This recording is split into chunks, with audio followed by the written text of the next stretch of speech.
Chart का नहीं नहीं, डायरेक्टली नहीं होता है, करना पड़ता है, इसलिए टाइम लगता है। हाँ हाँ, एग्जैक्टली। हाँ, 99% तो हमने वीडियो डाल ही रखा है कि, लेकिन एक होता है ना लाइव का, जिसमें इंटरेक्शन होता है आपसे, तो उसका थोड़ा सा लगता है कि चलो इस बैच का है, अदरवाइज नहीं, ऐसे नहीं मिलेगा। रीजन क्या कि एक बार चार्ट का रिकॉर्डिंग हो गया तो ऑलमोस्ट 99% तो सेम ही कंटेंट होता है, बट कभी कभी बीच में कर देते हैं रिकॉर्डिंग डबल ट्रिपल, अलग अलग एंगल हो सकता है कि अलग एग्जाम्पल हमने दिया होगा, बट थीम तो वही रहेगा। सो चार्ट्स के बारे में अगर कोई एक लाइन में आपसे पूछता है कि व्हाट इज चार्ट, तो आपको बोलना है graphical representation of data is called chart. यानी कि जो डेटा आपके पास है, data, graphical representation of data is called chart. ये यानी कि जो हमारे पास रॉ मटेरियल में हमारे पास डेटा है, उसको ग्राफिकली प्रेजेंट करना ही चार्ट कहते हैं। सिंपल में अगर हम समझे कि हमारे पास कुछ बैंक्स हैं, सपोज हमारे पास सिटी है और दो बैंक है हमारे पास, एक ICICI है और दूसरा मैं मान लेता हूँ HDFC बैंक है। दो बैंक है हमारे पास, और दो बैंक का अलग अलग सिटी की कुछ एनालिसिस करना है, कि जैसे हमारे पास पटना है, दिल्ली है, नोएडा है, मुंबई है, एक और ले लेते हैं जयपुर। हमारे पास कुछ 5 सिटीज़ हैं और हमारे पास दो बैंक के बीच में थोड़ी एनालिसिस करनी है कि किस बैंक के पास ज़्यादा क्लाइंट है, कम क्लाइंट है, कहाँ ज़्यादा है, कहाँ कम है, कितना कम है, कितना ज़्यादा है, सिंपली। तो एक हमने फटाफट से एक डेटा आपके सामने तैयार कर दिया। अगेन रैंड बिटवीन का हमें ज़रूरत पड़ा, जो हमने बोला था कि लगभग रैंड बिटवीन हमें रोज़ ज़रूरत पड़ती है रैंडम डेटा की। या तो ये एक्चुअल फिगर होगा, या तो हमने अभी रैंडमली तैयार कर दिया कि सपोज 5 सिटी के बारे में हम लोग बात कर रहे हैं फिलहाल, ICICI वर्सेस HDFC के पास, कि पटना में ICICI से ज़्यादा HDFC के पास क्लाइंट है, वहीं पे दिल्ली में ICICI के पास ज़्यादा है, HDFC के पास कम है, फिर नोएडा में HDFC के पास ज़्यादा है, फिर आप देखेंगे मुंबई में भी HDFC के पास ज़्यादा है, और जयपुर में बड़ा अच्छा कॉम्बिनेशन है कि कहीं ICICI का ज़्यादा है, कहीं HDFC का ज़्यादा है। नाउ अगेन इसको देखते हैं कि अगर मैं ऐसे मैनुअल कैलकुलेशन करूं, तो यहाँ तो देख ही पा रहे हैं एज पर figure, but if you want कि इसको आपको ग्राफ के जरिए देखना है, तो वही चीज़ तो मैंने लिखा है कि graphical representation of data. Data क्या है, ये है, इसको ग्राफ के जरिए देखना। अच्छा, ग्राफ के जरिए किसी चीज़ को देखना आसान होता है इंस्टेड ऑफ फिगर, और ये प्रेजेंटेबल भी होता है, तो हम लोग बोलते हैं कि graphical representation of data is called chart. अब हम लोगों को क्या करना है, सिंपली चार्ट बनाने के लिए, जो ज़िंदगी में कभी नहीं बनाया उसके लिए भी बहुत आसान है, कि सिंपली आपको डेटा सेलेक्ट कर लेना है। सेलेक्ट करने के बाद इंसर्ट में जाना है, और आपके पास देखेंगे यहाँ चार्ट्स का पूरा ये पार्ट है, बट फिलहाल सिर्फ हम लोग कॉलम चार्ट लेते हैं, जो सबसे पॉपुलर चार्ट है कॉलम चार्ट, क्योंकि यहाँ पे कंपेयर आप बहुत अच्छे से देख सकते हैं, कर सकते हैं। तो अगर मैं देखूं कि पटना में HDFC और ICICI का, यहाँ ICICI वाला ब्लू है और HDFC वाले को यहाँ पे ऑरेंज दिखाया गया है, तो यहाँ पटना में देख सकते हैं कि HDFC का ज़्यादा है, वहीं दिल्ली में ICICI का ज़्यादा है। वहीं मैं देख सकता हूँ कि भाई नोएडा का क्या हाल है, मुंबई का क्या हाल है, और जयपुर का क्या है, कहीं अप्स कहीं डाउन है। तो चलिए, चार्ट बनाना तो बहुत आसान है, फिर से एक बार देख लेते हैं कि डेटा को सिंपली सेलेक्ट करना है, इंसर्ट में जाना है, और एक कॉलम चार्ट लेंगे। फिलहाल कॉलम चार्ट लिया मैंने, सबसे सिंपल, और चार्ट बन के तैयार हो गया। अब चार्ट जब बन के तैयार हुआ तो हमारे पास एक चैलेंज आया, चार्ट बनाना बस इतना ही है, इतने में ही चार्ट बन जाता है। तो चार्ट जो बना उसके बाद हमें जो कुछ प्रॉब्लम आया है कि इस चार्ट के अलावा हमारे पास कुछ कंटेंट था जो चार्ट के बैक में चला गया है। तो हमें क्या ज़रूरत पड़ेगी, इस चार्ट को थोड़ा सा छोटा कर दें या मूव कर दें। तो अगर मैं मूव करना चाहूँगा, जो ध्यान देने वाली बात है कि कभी भी आप चार्ट के बीच वाले पकड़ के पार्ट को नहीं कर सकते, इससे आपका चार्ट का स्ट्रक्चर जो है वही इधर उधर हो जाएगा। तो ऑलवेज क्या करना होता है, चार्ट का जो बॉर्डर एरिया है उसको पकड़ के आप जहाँ चाहें वहाँ पे शिफ्ट कर सकते हैं। तो अगर मैं लेफ़्ट शिफ्ट करना चाहता हूँ तो लेफ़्ट शिफ्ट कर दिया। उसके बाद आता है कि लेफ़्ट शिफ्ट करने के बावजूद भी हमारा डेटा यहाँ पे हाइड हो रहा है, कट रहा है, तो हमने इसको थोड़ा और छोटा किया जिससे कि हमारा डेटा अब विजिबल हो गया। अगर मैं इधर की बात करूँ तो इधर तो विजिबल हो गया, बट इधर भी अभी हमारे पास कुछ डेटा थे, तो हम लोग वर्टिकली भी इसको विजिबल बनाने के लिए हमने चार्ट को बिल्कुल छोटा कर दिया। तो ये काम जो हमने किया है ना, ये एक काम है हमारे लिए, ये एक लर्निंग है, that is called resize and movement. I hope समझ में आ गया होगा कि रीसाइज एंड मूवमेंट का मतलब होता है कि जो आपके पास चार्ट बन के आता है, आप अपनी मर्जी से उसको रिसाइज कर सकते हो, छोटा बड़ा कर सकते हो, मूव मतलब जरूरत के हिसाब से इधर उधर जहाँ भी शिफ्ट करना है कर सकते हो। अगर जरूरत पड़े अगर जरूरत पड़े अगर जरूरत पड़े तो इसको कॉपी करके हम दूसरी ब्लैंक सीट पे भी ले जा सकते हैं। जैसे मैंने क्या किया, इसके बॉर्डर पे क्लिक करना है, ये बॉर्डर पे क्लिक करना है और कंट्रोल सी से कॉपी कर लेना है, नई शीट बना लेना है और नई शीट पे जाके हमने इसको पेस्ट कर देना है, कंट्रोल वी कर देना है, तो भी हमारा चार्ट बन जाता है। और चूंकि यहाँ पे बहुत जगह है हमारे पास, तो हम इसको और भी ज़्यादा बड़ा कर सकते हैं।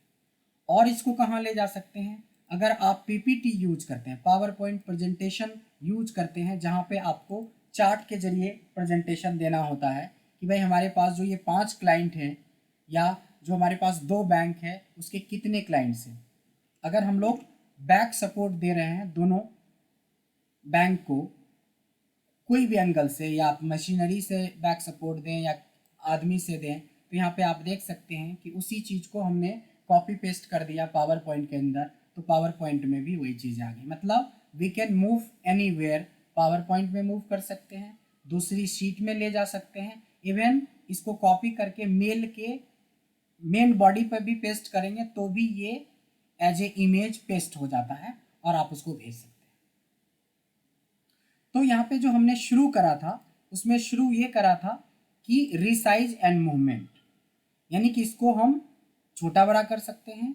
मूवमेंट मतलब चाहे तो हम सेम सीट में थोड़ा बहुत मूवमेंट करें, रिसाइज करें, चाहे तो दूसरी शीट में ले जा सकते हैं, चाहे तो दूसरी फाइल में ले जा सकते हैं, चाहे तो वर्ड में ले जा सकते हैं, चाहे तो पीपीटी में ले जा सकते हैं, चाहे तो आप डायरेक्ट इसको कॉपी करके मेल बॉक्स, जैसे ये मेल बॉक्स में कंपोज करते हैं, इसके मेन बॉडी पे भी आप जाके पेस्ट करेंगे तो as a image, as a JPG file ये पेस्ट हो गई, मतलब लोगों को भेजा जा सकता है। इतना कुछ आता है मूवमेंट, इसको बोलते हैं हम लोग, क्या बोलते हैं इसको, रीसाइज एंड मूवमेंट। अब आप क्वेश्चन कर सकते हैं, आप क्या बोल रहे थे।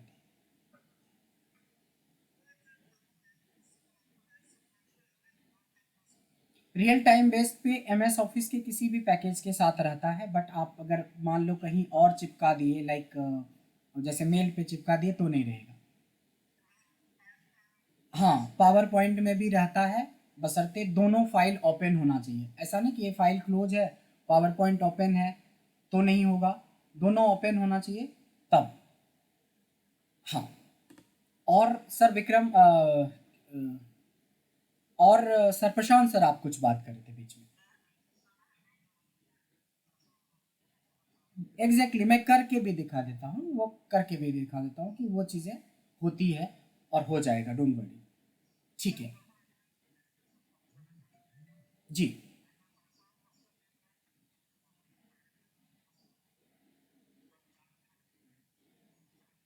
हम्म, ऐसा ही आया था, हटाया नहीं था, एकदम बिल्कुल यही आया था, बस इसको कॉपी पेस्ट करके मैंने दूसरी शीट पे, दूसरी फाइल्स पे, मेल पे इसी को कॉपी पेस्ट किया था।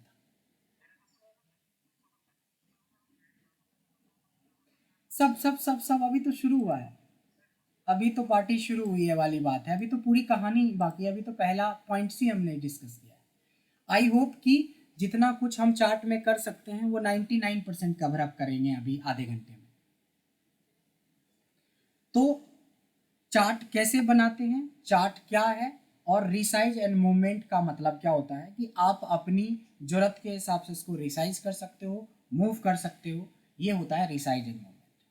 Now come two elements of chart.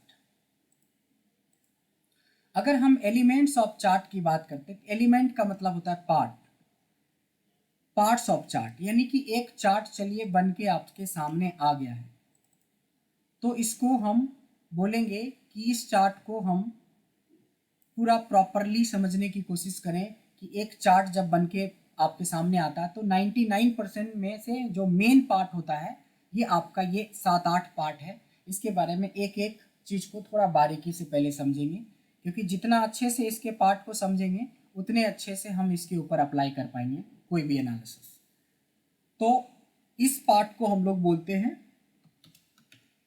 Elements of chart, और इसको क्या बोला, सिंपली चार्ट रख लेते हैं इसका नाम, कि चार्ट क्या है एंड रिसाइज, चार्ट एंड इसको रिसाइज बोलते हैं, एंड मूवमेंट भी लिख दीजिए, एंड मूवमेंट। ये चीज़ें हमने कि चार्ट क्या है, रिसाइज और मूवमेंट से क्या होता है। Now it's elements of chart. एक चार्ट जब बन के तैयार हो गया, आप अपनी ज़रूरत के हिसाब से इसको रिसाइज कर चुके हो, तो now this is very important कि हम इसके एक एक पार्ट को समझें कि क्या है। अच्छा, इंटरेस्टिंग बात है कि आपको कुछ याद रखने की ज़रूरत नहीं है। जैसे सबसे पहला पार्ट है चार्ट टाइटल। चार्ट टाइटल क्या होता है कि जब भी कभी आप एक चार्ट बनाएं तो एक एप्रोप्रिएट हेडिंग आपकी होनी चाहिए चार्ट के ऊपर, that is called chart title. यहाँ तो चार्ट टाइटल के नाम से ही आ रहा है। तो एप्रोप्रिएट हेडिंग क्या हो सकता है, जैसे हमने बोला क्लाइंट एनालिसिस बिटवीन, पहले आईसीआईसी है तो आईसीआईसीआई एंड एचडीएफसी, इस तरीके से मैंने एक हेडिंग दे दिया ताकि एक एप्रोप्रिएट हेडिंग, यानी कि चार्ट देखते ही थोड़ा सा इसका हेडिंग पढ़ते ही लोगों को समझ में आएगा कि बेसिकली क्या हम प्रेजेंट करना चाह रहे हैं। चार्ट टाइटल के बाद आता है डेटा पॉइंट। सर इसको डेटा पॉइंट और डेटा सीरीज दोनों नाम से जानते हैं, डेटा पॉइंट या डेटा सीरीज, याद रखेंगे। सो ये क्या होता है, ये जो आपको कॉलम दिख रहा है ना, बड़े बड़े कॉलम्स जो पिलर्स है, that is called data point. अच्छा, अकेला को पॉइंट बोला जाता है और सब मिला के सीरीज बोला जाता है। ऐसा भी बोल सकते हैं डेटा पॉइंट या डेटा सीरीज। सीरीज मतलब सब मिला के, और अकेला को बोलेंगे तो डेटा पॉइंट बोलेंगे। यानी डेटा पॉइंट क्या है, ये है पटना में, ये है दिल्ली में, ये है नोएडा में, ये मुंबई में, इस तरीके से। नौ यही बात अगर मैं यहाँ पे करूँ तो पटना, दिल्ली, नोएडा, मुंबई, इस तरीके से यहाँ पे आप देख पा रहे हैं। So this is called data point. अब डेटा पॉइंट्स एक सेकेंड के लिए मैं होल्ड कर रहा हूं। सो सेकेंड पॉइंट है हमारा लीजेंड एंट्री। लीजेंड एंट्री क्या होता है, आपको कैसे पता चलेगा कि कौन सा आईसीआईसी का डेटा पॉइंट है और कौन सा एचडीएफसी का है। तो नीचे एक पॉइंट्स बना हुआ है छोटा सा, आप देखेंगे कि बड़े बड़े मैप जो ज्योग्राफी में जो मैप्स होते हैं उसमें भी नीचे में पॉइंट्स किया हुआ रहता है कि ये शी का एरिया है, ये आपका लैंड का एरिया है, ये आपका जो पहाड़ी एरिया है। इस तरह से कुछ पॉइंट्स किया हुआ रहता है जिससे कि कलर से हम पकड़ लेते हैं। यहाँ पे इसी पार्ट को हम लोग बोलते हैं लेजेंड एंट्री। लेजेंड एंट्री हो या डेटा पॉइंट हो या चार्ट टाइटल हो, आपको याद करने की जरूरत नहीं है, अपने आप हो जाएगा, खाली ध्यान देने की जरूरत। देखिए यहाँ पे ले जाएंगे, चार्ट टाइटल बता रहा है तो इसमें याद क्या करना है, भूल गए तो भी कोई दिक्कत नहीं, यहाँ जाके रोकेंगे कर्सर, चार्ट टाइटल दिख गया। आपने भूल गया कि भाई इस वाले पार्ट को क्या कहते हैं, तो that is called legend entry. आपने भूल गया कि इसको क्या कहते हैं, तो यहाँ पे थोड़ा सा कंफ्यूजन हो सकता है कि यहाँ पे उस डेटा पॉइंट की जगह पे एचडीएफसी पॉइंट लिखा है, बट आपको समझना है this is called data point. ठीक है, अब आती है ये दो तो बोलने वाली बात ही नहीं, हम लोग 6-7 क्लास से ही पढ़ रहे हैं वर्टिकल एक्सिस, हॉरिजॉन्टल एक्सिस। ये वर्टिकल पे जो आप देख रहे हैं अमाउंट, ये नंबर ऑफ आपके क्लाइंट्स का ये है, और इधर सिटी वाइज है। तो दो हमारे पास वर्टिकल हैं, एक वर्टिकल पे हमने हॉरिजॉन्टल एक्सिस रखा और एक वर्टिकल को हमने वर्टिकल एक्सिस नाम दिया है। तो दो एंगल से हम चीज़ों को एनालाइज कर रहे हैं कि सिटी वाइज कितने क्लाइंट्स हैं। तो दो एक्सिस है, अगर हम यहाँ कर्सर को रोकते हैं तो वर्टिकल एक्सिस, यहाँ कर्सर को रोकते हैं तो हॉरिजॉन्टल एक्सिस। अब ये दोनों एरिया काफ़ी इंपॉर्टेंट है, एक का नाम है चार्ट एरिया, एक का नाम है प्लॉट एरिया। ये चीज़ें जब आप चार्ट के सेंटर पे क्लिक करते हैं तो आपको दो रेक्टेंगल नज़र आएगा, एक रेक्टेंगल छोटा है अंदर में है और एक रेक्टेंगल बड़ा वाला है। अंदर वाले को प्लॉट एरिया बोलते हैं। ये भी आपको याद रखने की जरूरत नहीं, कर्सर का अंदर क्लिक होना चाहिए और अंदर में आप देखेंगे तो इस ये सब जो ये एरिया सब खाली एरिया है, this is called plot area. और इस अंदर वाले रेक्टेंगल के बाहर का जो एरिया है that is called chart area. तो प्लॉट एरिया भी पता चल गया, चार्ट एरिया भी पता चल गया। अब एक लास्ट बात आता है कि अगर मेरे को ये जानना है कि एक्चुअली में पटना में कितने क्लाइंट्स हैं, तो आप जब यहाँ पे कर्सर रखेंगे तभी आपको एक्चुअल फिगर पता चलेगा। वैसे तो लग रहा है कि 2000 के आसपास है, बट एक्चुअल फिगर है 2050, 2050। यहाँ पे भी लग रहा है कि 3000 से तो कुछ ज़्यादा है, बट कितना है तो 3388। यानी एक्चुअल फिगर आप जब तक मूव करके यहाँ नहीं ले जाएंगे तब तक आपको नहीं पता चलेगा। बट उसी चीज़ को आप चाहें तो यहीं पे शो करवा सकते हैं, that is called data level. तो कैसे शो करवाएंगे, इस पर राइट क्लिक करेंगे, there is option call add data level, यानी ऐड डेटा लेवल करते ही ये फिगर इसके ऊपर दिखने लगेगा। राइट क्लिक करेंगे, ऐड डेटा लेवल करेंगे, इसके ऊपर ये फिगर दिखने लगेगा। तो ये था हमारा कि एक चार्ट के अंदर मेजरली 7-8 पॉइंट्स हैं, और भी चीज़ें हैं बट ये मेन पॉइंट है। ये पता चल गया तो बाकी छोटी मोटी चीज़ें तो आप डैशबोर्ड जाते जाते तक इसके एक एक बारीकी को समझ जाएंगे। तो एलिमेंट्स ऑफ चार्ट में किसी को कोई डाउट है? डाउट वाला चीज ही नहीं है। अच्छा, पीके मूवी देखी है? पीके मूवी में मतलब ये दिखाया गया है, उसकी कैच पॉइंट मैं बता रहा हूँ, उसमें दिखाया गया है कि आमिर खान को ये नहीं पता था, मतलब जो उसका किरदार है एज ए, मैं एक्टर नाम ले रहा हूँ, आमिर खान को नहीं पता है कि भाई मेन का ड्रेस क्या होता है और फीमेल का ड्रेस क्या होता है। उसको जो मिल गया, किसी के साथ देखा, उस तरह का ड्रेस पहन लिया। ये पॉइंट याद है ना?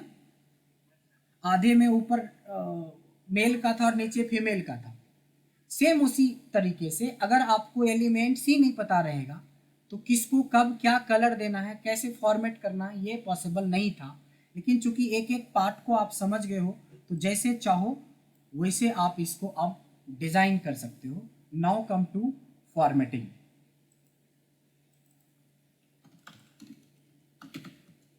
फॉर्मेटिंग सीखेंगे, चार्ट की फॉर्मेटिंग सीखेंगे। सो बेसिकली इसको ही मैं कॉपी कर रहा हूँ और एक नहीं 2 बार मैं पेस्ट कर रहा हूँ। ध्यान देंगे, आप जितनी बार चाहें उतनी बार पेस्ट कर सकते हैं। एक बार नहीं, मैंने 2 बार पेस्ट कर लिया, बट हमें सिर्फ एक पे ध्यान देना है। अब अगर आप जाएंगे यहाँ पे चार्ट में तो नेक्स्ट यही लिखा है फॉर्मेटिंग ऑफ चार्ट। अब हम लोग क्या पढ़ने जा रहे हैं? Formatting of chart. यस, जैसे जैसे मैंने बोला वही चीज़ें आपको। तो फॉर्मेटिंग का मतलब होता है कि आप इस चार्ट को कितना बेहतर तरीके से फॉर्मेट कर सकते हो, कलर कर सकते हो, डिज़ाइन कर सकते हो। तो अगर आपको एक एक पार्ट पता है तो आप किस पार्ट को कितने तरीके से, कितने अच्छे तरीके से डिज़ाइन कर सकते हो, इस पे 2 पॉइंट्स हैं, इसलिए मैंने 2 चार्ट्स लिया है। एक होता है, दोनों ही टाइम बेस्ड है। अगर आपके पास लेस देन 10 सेकेंड्स है, अगर आपके पास मतलब टाइम ना के बराबर है और हमें कलर करना है, डिज़ाइन करना है, तो क्या करेंगे? और आपके पास टाइम ज़्यादा है, 5 मिनट 10 मिनट का टाइम है, तो आप क्या कर सकते हैं? दोनों ऑप्शन है। मतलब यहाँ पे टाइम का बहुत प्रायोरिटी है। अब हमें मुंबई जाना है और 4 घंटे के अंदर जाना है, सेम डे जाना है, तो ऑब्वियसली आपको कोई ना कोई फ़्लाइट का ऑप्शन देखना पड़ेगा। दूसरा होता है कि अगर हमें सिर्फ जाना है तो आप अदरवाइज में ट्रेन है, वो सारा ऑप्शंस देख सकते हैं। तो यहाँ पे टाइम फैक्टर है। टाइम फैक्टर ये है, टाइम फैक्टर ये है आपका कि अगर मेरे पास बहुत कम टाइम है और मेरे को एकदम कॉल आया और बोला अभी चार्ट भेजो, तो हम लोग क्या कर सकते हैं? सिंपली कुछ नहीं करना है, जैसे ही क्लिक करते हैं चार्ट पे, ध्यान देंगे चार्ट पे हमने बाहर था तब नहीं, देखिए बाहर जब मैं क्लिक कर रखा चार्ट से बाहर, तो यहाँ पे कुछ नहीं दिख रहा, लेकिन चार्ट जैसे ही सेलेक्ट करते हैं तो देखेंगे चार्ट टूल आता है और इसमें दो आते हैं, एक डिज़ाइन आता है, एक फॉर्मेट आता है। तो ये जो डिज़ाइन है ना, ये डिज़ाइन आपको क्विक ऑप्शन देता है। क्विक का मतलब 10 सेकेंड तो बहुत बोल दिया, 1 सेकेंड लगा क्लिक करने में और दूसरे सेकेंड में आप कोई ना कोई एक डिज़ाइन इसमें से चूज कर सकते हो और आपका फटाफट से कलर्ड हो गया। मतलब ऑब्वियसली इस ब्लैंक से तो अच्छा ही लग रहा है, चाहे ब्लैक एंड वाइट ही क्यों ना हो। यानी कि डिज़ाइन में जाना है, यहाँ पे बहुत सारे डिज़ाइंस हैं, बट अगर आप पुराने वर्जन में जाएंगे, मैं 2019 लेटेस्ट वाले पे बता रहा हूँ, अगर आप 2007 यूज कर रहे हो तो मैं बताता हूँ ये पार्ट इस मामले में इससे ज़्यादा अच्छा है। 2007 में उसमें बहुत सारे ऑप्शंस दे रखे हैं, कलर के बेस पे अगर देखेंगे तो यहाँ से ज़्यादा अच्छा है उसमें, लेकिन इसमें क्यों लिमिटेड दिया गया है उसके पीछे कुछ और रीज़न है, वो मैं आपको डिस्कस करूँगा कभी। वैसे छोटा सा डिस्कशन यही है कि ये जो 19 बनाया गया है उसको थोड़ा लाइट वेट का सॉफ्टवेयर बनाया गया है ताकि आप ज़्यादा काम कर पाएँ। यानी कि ये 700-800 MB के अंदर 1 GB से कम में ये है, और फीचर्स भी दुनिया भर का एक्स्ट्रा आया है 2007 के बाद का। बीच में जो 2010 आया था वो काफ़ी हैवी बना दिया था, लगभग 2 GB 2.5 GB का बना दिया था। तो इसको ग्राफिक्स को, ये कलर वलर को थोड़ा कम कर दिया, जिसकी वजह से इसका वेट हल्का हो गया। बट चलिए ये एक सेकेंडरी बात हो गई, जहां हम 400 GB का सॉफ्टवेयर यूज करते हैं वहाँ पे 2 GB का भी रहेगा तो कोई दिक्कत वाली बात नहीं। बट चलिए ये था कि 2007 की डिज़ाइन देखेंगे तो उसमें डिज़ाइन थोड़ा बढ़िया है, इवन अभी वाले से 10, 13, 16, 19 से ज़्यादा अच्छा डिज़ाइन है उसमें। मेरा तो सबसे लेटेस्ट ही रहता है जब रहता है 19, 2019 है। तो इस तरीके से डिज़ाइन में कुछ करना नहीं है, एक बार सेलेक्ट करना है, इसमें से जो डिज़ाइन आपको पसंद आ जाए इसमें से एक सेलेक्ट करेंगे और आपके सामने डिज़ाइन बन के तैयार हो जाता है। यानी कि क्लिक करना है और क्लिक करने के बाद आप क्लिक करने के बाद आपको डिज़ाइन में जाना है और एक डिज़ाइन क्विकली ले लेना है। इसके लिए हमने 10 सेकेंड बहुत बोल दिया। दूसरा, जब हमारे पास इनफ टाइम हो, मतलब 5 मिनट बहुत होता है या 5 मिनट से ज़्यादा है, बॉस ने बोला कल तक भेज देना, घंटे 2 घंटे में भेज देना, कोई जल्दीबाजी नहीं है, तो तब आप जितने भी एलिमेंट्स के पार्ट देखें, हर पार्ट को अपने हिसाब से डिज़ाइन कर सकते हो, कलर कर सकते हो। नाउ कम टू, शुरू करते हैं सबसे पहले बैकग्राउंड से, जिसको हम लोग बोला था हमने प्लॉट एरिया। अब हमें याद भी रखने की जरूरत नहीं, यहाँ कर्सर ले जाएंगे तो हमें याद आ जाएगा अपने आप कि अच्छा इस वाले एरिया को प्लॉट एरिया, क्योंकि हमने पढ़ लिया। प्लॉट एरिया पे क्लिक करेंगे तब डिज़ाइन में नहीं जाएंगे, तब जाएंगे फॉर्मेट, यानी कि आप यहाँ पे आप खुद अपने तरीके से फॉर्मेट करना चाहते हैं तो क्या करना है, फॉर्मेट में जाएंगे। ये फील में ऑप्शन होता है सॉलिड कलर, कोई भी सॉलिड कलर आप यूज कर सकते हो, जो मर्जी हो ले सकते हो। अगर मैं इसी तरीके से चार्ट एरिया में जाऊं तो यहाँ से कोई भी सॉलिड कलर हम लोग ले सकते हैं।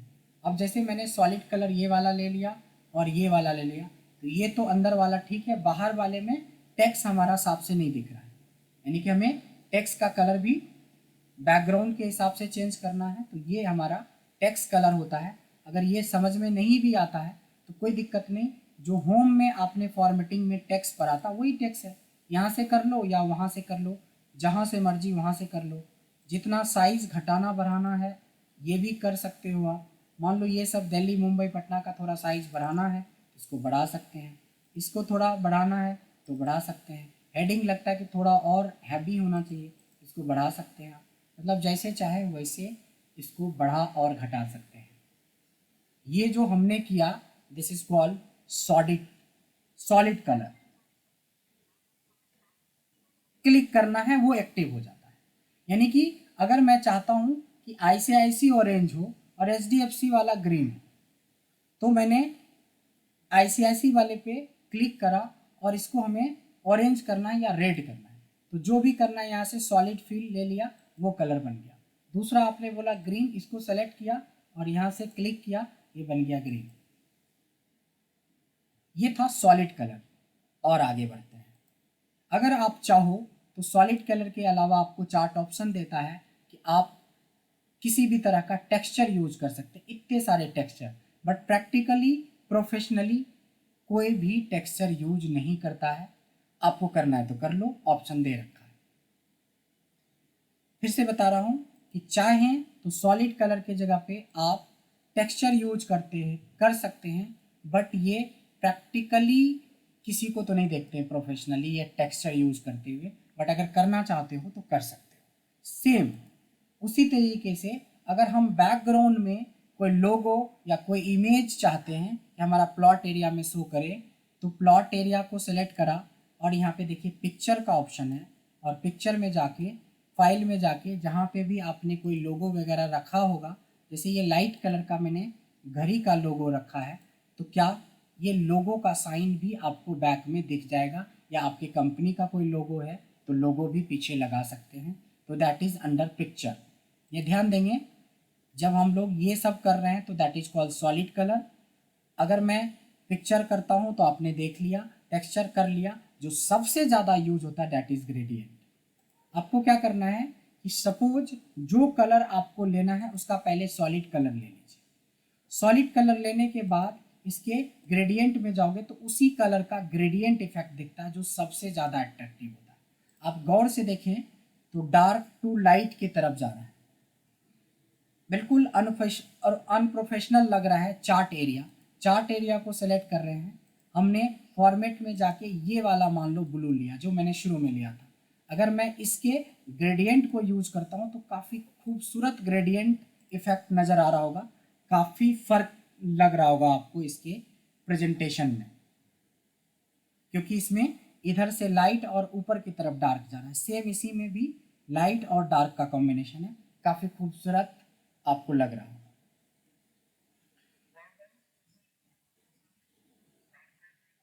बस जिस एरिया पे आप क्लिक करेंगे तो पता ही है, फॉर्मेट पता ही है, फील पता ही है, बट यहाँ ग्रेडियंट एक ऑप्शन होता है जो इसमें अलग अलग एंगल पे ग्रेडियंट लगा हुआ है। जो ग्रेडियंट आपको जरूरत लगता है उस हिसाब से उस ग्रेडियंट का यूज कर सकते हैं। देखिए इस कॉर्नर पे डार्क है, इस कॉर्नर पे लाइट है, जैसे आप चाहें उस हिसाब से इसको ग्रेडियंट।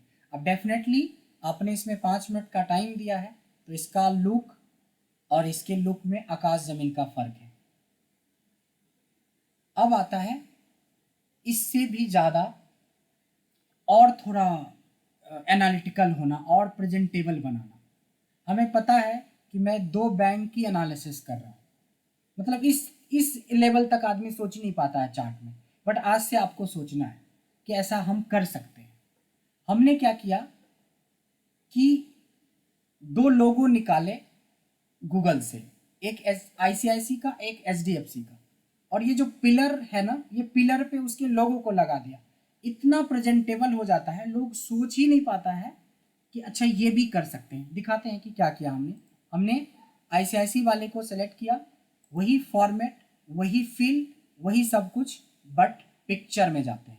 जब पिक्चर हमने प्लॉट एरिया के लिए किया तो उतना ज़्यादा प्रेजेंटेबल नहीं बना, लेकिन आज जब मैं पिलर के ऊपर यानी कि इसके डेटा पॉइंट्स के ऊपर मैंने एक डाउनलोड किया था, होना चाहिए मोस्ट प्रोबेबली डाउनलोड्स में पड़ा होगा, ये देखेंगे ICICI और HDFC दोनों का है। चूँकि मैंने ICICI किया है तो ICICI सेलेक्ट करके इंसर्ट करता हूँ। इसकी जो लुक एंड फील सर आएगा ना, वो बिल्कुल नेक्स्ट लेवल तक का है। सेम उसी तरीके से इसको भी पहले कर देते हैं। फील्ड में पिक्चर, और हमने फॉर्म, और डाउनलोड में मैंने दिखाया था कि डाउनलोड में था, तो डाउनलोड में हमने HDFC का भी लोगो ले रखा है। और ये देखेंगे कि ये आ गया है। अब प्रॉब्लम क्या है कि आपका बैकग्राउंड लाइट है और आईसीआईसी का भी बैकग्राउंड वाइट है, तो उतना अट्रैक्टिव नहीं लग रहा है। और क्या कर सकते हैं, कुछ नहीं करना, इस पर क्लिक करेंगे, फॉर्मेट में जाएंगे तो यहाँ पे शेप आउटलाइन है, अभी तक फिल का यूज किया था, दिस इज कॉल्ड आउटलाइन। इस आउटलाइन में किसी भी आउटलाइन को आप ले लें, हल्का सा दोनों में लगा दें, तो इसका लुक एंड फील आपको नेक्स्ट लेवल पे लगने लगेगा। आपने बहुत चार्ट देखा होगा, बट इस तरीके से प्रेजेंटेबल बहुत कम जगह पे आपने देखा होगा। सिंपल क्लिक करना है, ये जहां फिल है ये आपका आउटलाइन है, ये आउटलाइन हमने लिया था।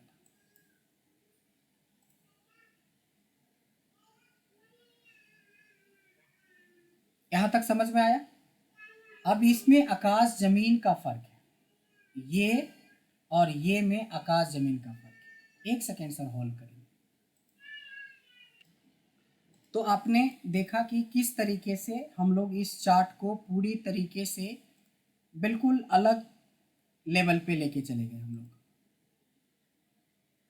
तो अगर मैं बात करूं जहां से हमने शुरू किया था वहां से, कि चार्ट क्या है, चार्ट को रिसाइज और मोमेंट कैसे करेंगे, उसकी एलिमेंट्स यानी क्या क्या पार्ट्स है, फॉर्मेट ऑफ चार्ट, फॉर्मेटिंग भी देख दिया। अब देखिए ये भी फॉर्मेटिंग का हिस्सा है, बट मैंने अलग से लिखा है, that is called axis formatting.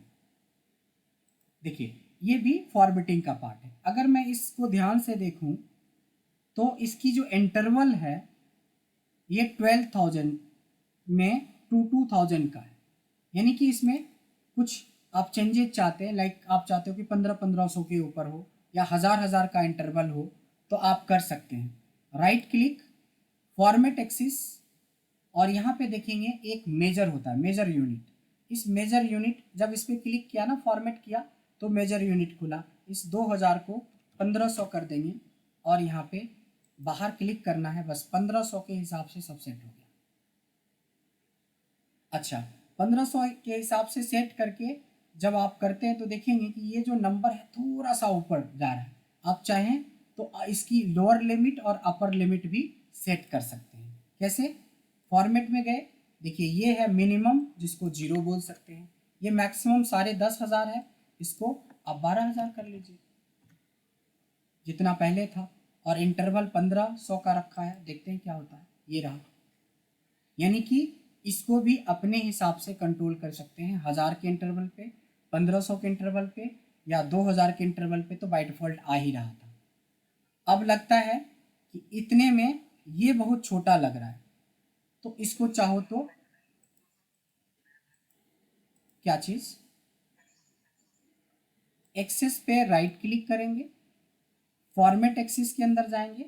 देखिए मिनिमम मतलब होता है कि ये कहाँ से शुरू होगा, ये तो 0 ही होगा। और मैक्सिमम अगर हमने 11,000 करा तो ये 12,000 नहीं 11,000 तक ही दिखाएगा। देखिए ये 10.5 से थोड़ा ज़्यादा दिखा रहा है, आप देख रहे होंगे ये ब्लैंक, क्योंकि हमने इंटरवल 1500 का लिया है तो 10.5 का दिखा के बंद कर दिया। लेकिन अगर आप चाहते हैं कि इसको 1000 का इंटरवल दिखाना है तो इसमें जाके 1500 को हमने 1000 कर दिया, और तब आपको 11,000 तक का भी दिख जाएगा इसमें इंटरवल। नहीं ये सर जब आप वीडियो देखेंगे ना या आप करेंगे तो बहुत ही सिंपल सा चीज़ है। फॉर्मेट में जाएंगे, यहाँ पे ये दिख रहा है, अब अभी भी नहीं दिख रहा है, नहीं दिख रहा है, बाकी लोगों को दिख रहा है। नहीं सर, आपके सर नेटवर्क में फिर प्रॉब्लम है, अगर सबको नहीं दिखता तो सबको नहीं दिखता। हाँ हाँ, ये तो वो अलग बात है, जब दिखेगा नहीं तो वैल्यू डालें या मैक्सिमम करें या मिनिमम करें, वो तो बात की है। अगर ये नहीं दिखेगा तो क्वेश्चन आएगा ही आएगा। लेकिन अगर आप इसके बाद जो हम आपको वीडियो शेयर करेंगे तो ये भी दिखेगा उस वीडियो में। तो आई होप कि इसको 3 बार के बजाय हम वीडियो का भी थोड़ा सपोर्ट ले सकते हैं। और ये अगर आपको नहीं दिख रहा है तो ये आपके यहाँ थोड़ा नेटवर्क का इशू हो सकता है। अगर नहीं दिखता तो सबको नहीं दिखता, तो कोई टेंशन लेने वाली बात नहीं, क्योंकि इसकी वीडियो रिकॉर्डिंग अभी साथ के साथ हम डाल देंगे। तो ये जो है आपको दिख नहीं रहा है, इसलिए बार बार कंफ्यूजन हो रहा है कि हम कर क्या रहे हैं जो ये बढ़ रहा है और घट रहा है ना। हाँ हाँ, कोई बात नहीं सर, ये आप जब वीडियो देखेंगे तो आपको दिख भी जाएगा और आप खुद भी खोलेंगे, इस पर राइट क्लिक करेंगे तो आपके लिए फॉर्मेट एक्सेस का ये विंडो खुलेगा, उस विंडो में सब कुछ है। तो फॉर्मेट एक्सिस में ज़्यादा कुछ करना नहीं है, बस यही दो तीन चीज़ें करते हैं, एक इसकी मिनिमम लिमिट, मैक्सिमम लिमिट और इसकी मेजर को सेट करते हैं। इतना करने के बाद आप एक बहुत अच्छे तरीके से चार्ट्स को दिखा सकते हैं या कहीं पे शो करवा सकते हैं।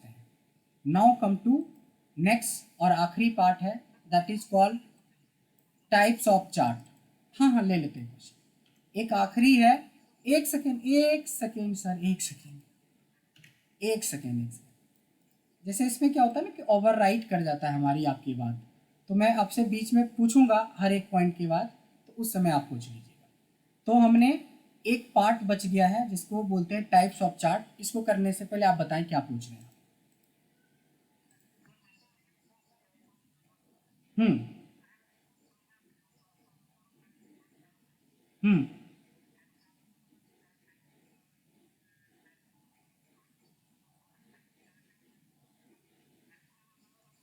हाँ, क्यों नहीं, जब दो को कर सकते हो वैसे तीन को। आज हमारे पास दो बैंक है।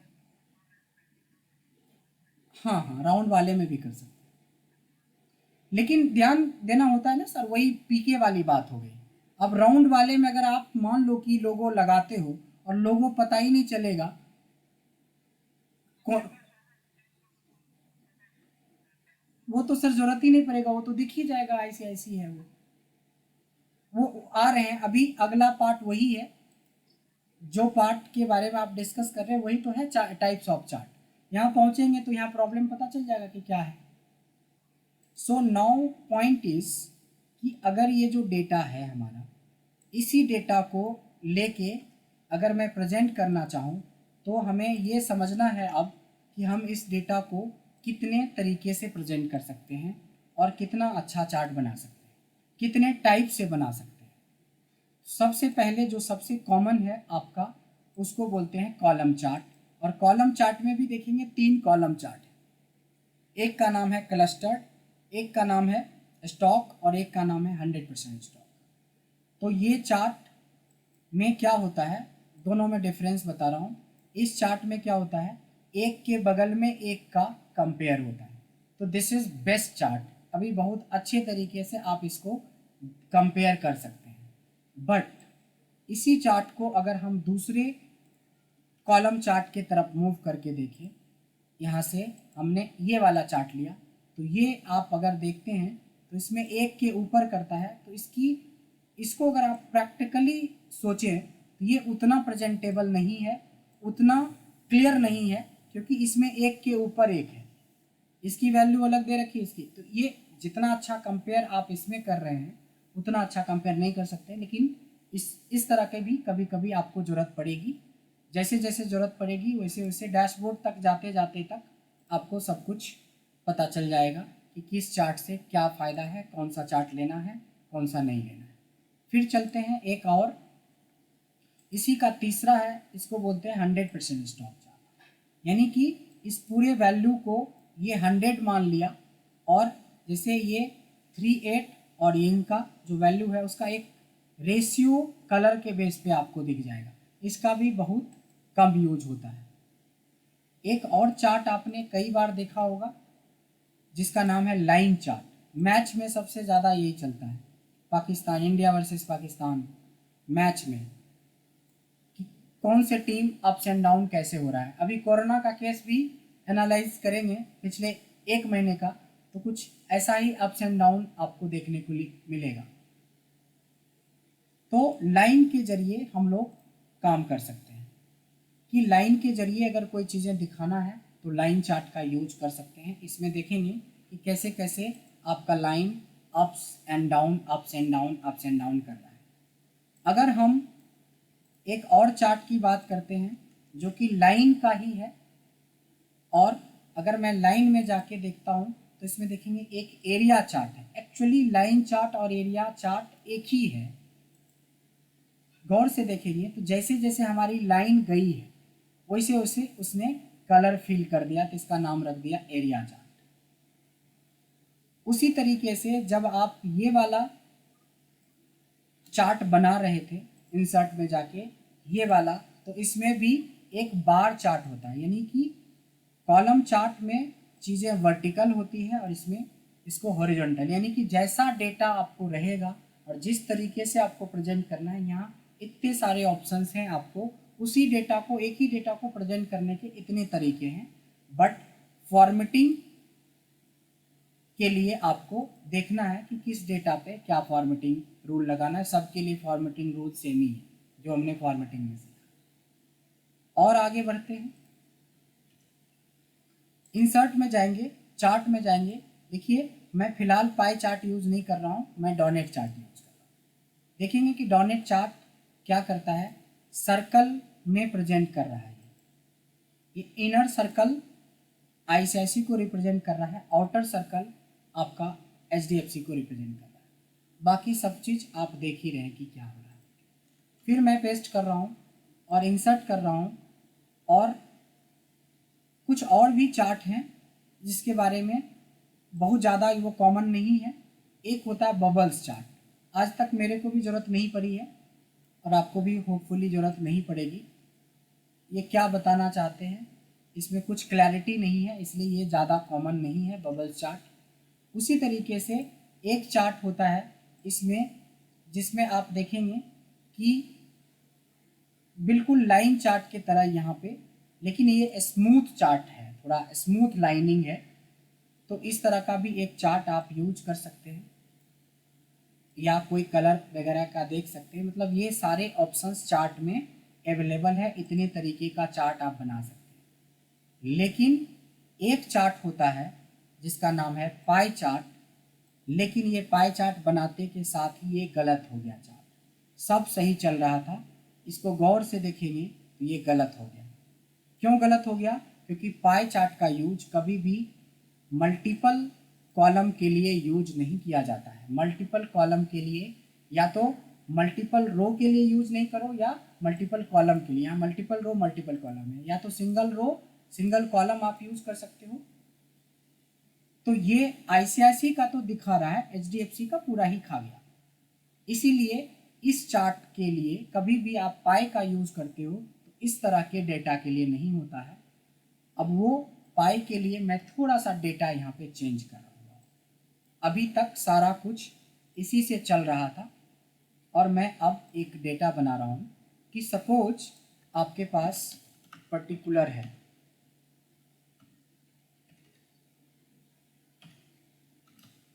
और यहाँ पे आपके पास वैल्यूज़ हैं। अगर आपकी सैलरी सपोज 1,00,000 रुपये है, 1,00,000 रुपये ये आपकी सैलरी है। सैलरी का एक ब्रेकअप आप बना रहे हो कि मैं रेंट पे 15,000 रुपये खर्च करता हूँ, फूड पे 17,000 रुपये खर्च करता हूँ, बच्चों की पढ़ाई पे, एडुकेशन पे आप 10,000 खर्च करते हैं। ये बच्चों की हो या खुद की हो, आप एजुकेशन पे इतना देते हो। घर में शॉपिंग वॉपिंग तो चलता ही रहता है, तो इस पे भी मोटा मोटी 5,000 रुपये हर महीने का एवरेज आपका जाता ही जाता है। एक आपकी ईएमआई चल रही है, हो सकता है कि वो कार की ईएमआई हो या कोई भी हो सकता है, 6,000 की, 6,500 की एक ईएमआई भी चल रही है, ठीक है। अदर एक्सपेंसेस, मेडिकल इधर उधर कुछ ना कुछ लगा रहता है, उसमें भी 7,000 रुपये खर्च करते हो। अब आती है सेविंग की बात। सेविंग के लिए आप चाहो तो एक फॉर्मूला लगा लो, equal to total salary minus sum, हमने सीखा था, और सम में सारे ये एक्सपेंसेस डाल दो। और ऐसे करने के बाद आपको एक सेविंग का भी फिगर नज़र आएगा। क्योंकि ये एक कॉलम, जो ये हमारी वैल्यूज़ हैं वो एक कॉलम पे है।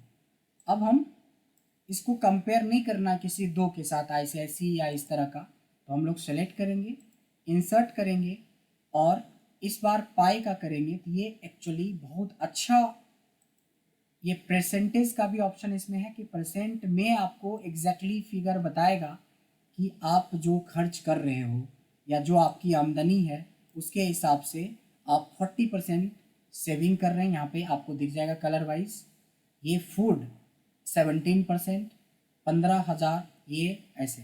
किसी की सैलरी अगर 80,000 होगी तो 80,000 के हिसाब से आपको दिख जाएगा कि सेविंग बहुत कम है, फिर भी 24% है।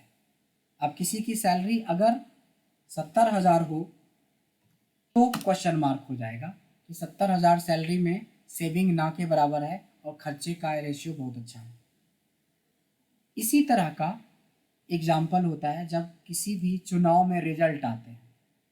अब देखो क्या कर रहे हैं, इसका सैलरी का नाम बदल के, चलो एक दूसरा ही बना लेते हैं, कॉपी कर लेते हैं और एक पेस्ट कर लेते हैं डेटा को। सैलरी का नाम बोल देते हैं सीट्स,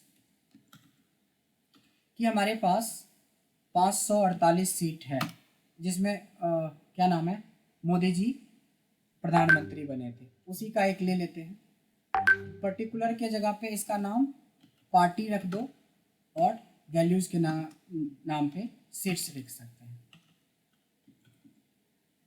तो अगर मैं पार्टी में बीजेपी कर दूं तो बीजेपी को 325 सीट मिला था 548 में, जब प्रधानमंत्री जी मोदी जी दोबारा प्रधानमंत्री बने। उसी में कांग्रेस की ले लेते हैं, तो इनकी तो स्थिति ठीक नहीं थी उस समय, आई गेस कुछ ही सीट मिला था, पता नहीं कितना, अंदाज से लिख देते हैं 15 सीट। बीएसपी इनको 11 सीट, एसपी वाले को इससे भी कम मिला था 6 सीट। इसके अलावा आम आदमी पार्टी का भी एक खाता शायद खुला था कहीं पंजाब में शायद। और इसी तरीके से मान लेते हैं कि अदर्स है, तो अदर्स की कैलकुलेशन मान लो कि यहाँ पे अदर्स के जगह पे एक और जेडीयू लिख देते हैं। जेडीयू हालांकि इसी बीजेपी की ही पार्टी थी प्लस में, बट इसको भी मान लो 30 दे देते हैं, तो अपने आप ये सेविंग का नाम बदल के ये बन जाएगा अदर्स। अब ऐसी जब भी आप चुनाव के बाद जो रिजल्ट और रुझान देखते हैं उसमें इसका यूज सबसे ज़्यादा होता है, सबसे ज़्यादा इसका हुआ, क्योंकि यहाँ पे परसेंटेज में सब चीज़ शो करवा सकते हैं आप। अब इन लोग का परसेंटेज इतना है कि सब ओवरलैप कर गया, यानी कि ये परसेंटेज दिखा रहा है। अच्छा, यही हाल अभी बंगाल चुनाव में हो गया था कि टीएमसी को सारा मिल गया और इन लोगों का स्थिति बीजेपी वालों का ऐसा रहा और बाकी जो थे ऐसा रह गया। अगर हम अभी कलकत्ता चुनाव की बात करेंगे तो टीएमसी का ऐसा रहा, ये बीजेपी का रहा और ये बाकी जो थे नन्ना मुन्ना सिपाही वो सब का ये हाल था। तो यहाँ से देख सकते हैं पार्टी वाइज। अब एक प्रॉब्लम आ सकती है, कि ये दिख नहीं रहा है, तो आप चाहो तो इसको साइड में रखोगे तो ये आपको साइड में खींच सकते हैं इसकी। ये देखेंगे कि ये वैल्यू को ऐसे सेलेक्ट करेंगे बॉर्डर के साथ, हाँ ये दिख रहा है कि ये ग्रीन वाला था।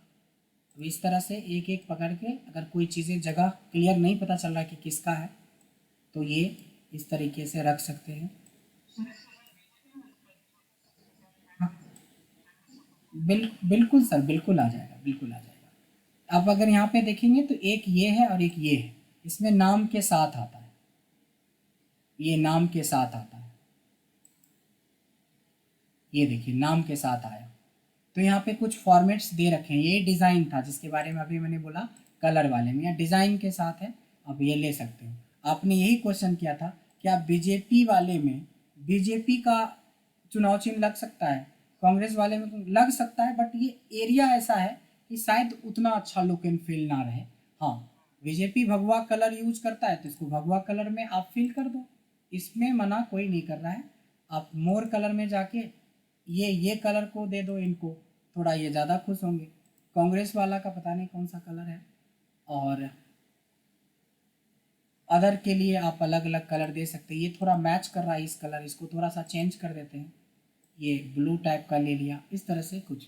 अच्छा, इंटरेस्टिंग पार्ट होता है ना, किसी एक पार्ट को पकड़ के, जैसे ये सिंगल क्लिक करने से ये पूरा सेलेक्ट हो जाता है। आपको क्या करना है, ये थोड़ा सा इसको बाहर की तरफ स्क्रैच करेंगे तो देखेंगे कि एक पार्ट को ये एकदम लुक एंड फील एक अलग हो जाए। मतलब जब किसी प्रेजेंटेशन को दे रहे हो और किसी खास पॉइंट पे ज़्यादा आपको कहीं पे चर्चा करना है तो आप इस तरह का चीज़ भी करवा सकते हैं।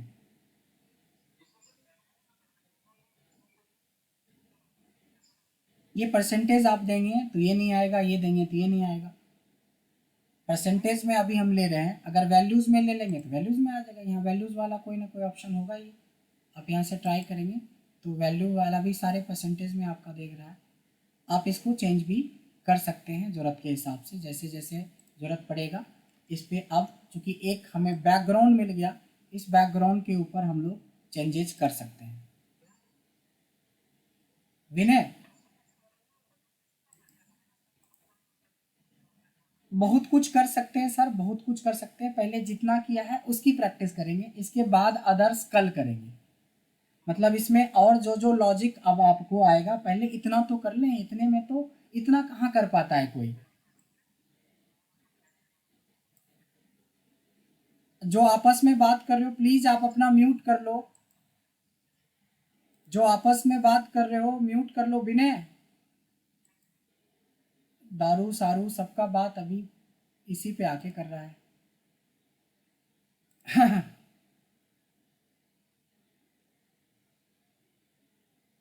देखिए ये जो है यहाँ पे इस तरह से एक अलग फील आएगा, बट एक जगह हमने यहाँ पे छोड़ दिया था जान के। इसको बोलते हैं कॉम्बो चार्ट। कॉम्बो चार्ट कैसे बनाते हैं? एक मैंने नॉर्मल ये वाली चार्ट बनाई, ध्यान देंगे कॉम्बो चार्ट कैसे बनता है। मैंने किसी एक पे राइट क्लिक करने से एक आता है चेंज सीरीज चार्ट टाइप, जैसे क्लिक करेंगे ना तो कॉम्बो पे ही जाके रुकता है। अब देखो आईसीआईसी और ये दोनों कॉलम चार्ट है। आप चाहो तो यहाँ पे आके इसको लाइन पे ले लेंगे, एक को किसी एक को, तो ये कॉम्बो चार्ट है। यानी कि इसमें दो तरह का फील आप देख सकते हो, लाइन वर्सेस कॉलम, इसीलिए इसको बोला जाता है कॉम्बो चार्ट। इससे आगे जितनी क्वेरीज होगी ना वो हम कर लेंगे। पहले जितना चीज़ें हमने आज आपको बताया इस पे पूरे अच्छे से प्रैक्टिस कर लीजिए।